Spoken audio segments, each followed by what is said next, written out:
Love Conseil. Alors Flore chérie, ça y est, on s'est rencontrés et on a envie de construire son histoire d'amour. C'est pas toujours simple et je crois qu'il y a vraiment des éléments essentiels pour y parvenir. Donc on va faire la liste dans ce Love Conseil. D'abord, il faut, pour s'allier ensemble, s'être délié des autres relations. Ça paraît évident, mais c'est quand même toujours bien de le rappeler.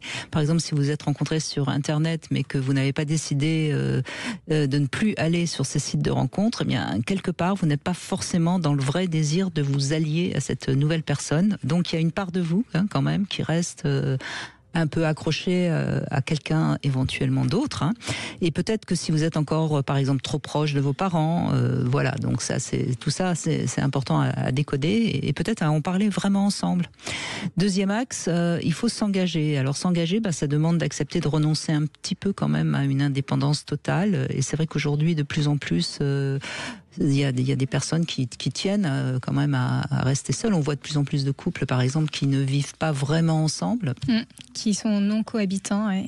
Oui. Et ça, quand même, quelque part, c'est pas tout à fait la même chose. Alors pourquoi pas, Moi, encore une fois, je porte pas de jugement. Je dis juste qu'est-ce qui fait qu'une vraie histoire peut s'engager. Troisième paramètre, c'est se projeter dans un avenir commun. Les fameux projets qui sont nécessaires au couple. Oui, c'est important. C'est la base même de faire couple. Je pense. Parce que si par exemple l'un a envie d'avoir 3 enfants et que l'autre n'en veut pas du tout, ça risque quand même à un moment donné de clasher. Il y a pas de doute. Donc c'est important de parler de l'avenir commun. Alors c'est où est-ce qu'on va habiter, si on veut des enfants, quels sont nos loisirs. Enfin il y a quand même beaucoup de points à envisager. Comment on gère le matériel, l'argent dans le couple. Enfin tout ça c'est important. Et puis ensuite, bien sûr, la relation intime, parce que c'est quand même ce qui fait couple. Ça, c'est important parce que on a tendance à entendre très souvent qu'on pensait que ça s'arrangerait avec le temps. Non, si la sexualité au départ est très chaotique, ça risque d'être un problème de couple.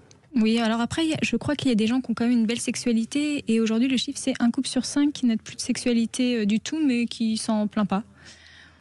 Bon, peut-être avec le temps, peut-être avant vieillissant, peut-être... Bien sûr, mais ça se négocie. C'est-à-dire que moi, je parle de sexualité chaotique, c'est-à-dire l'un qui voudrait plus et l'autre qui voudrait moins.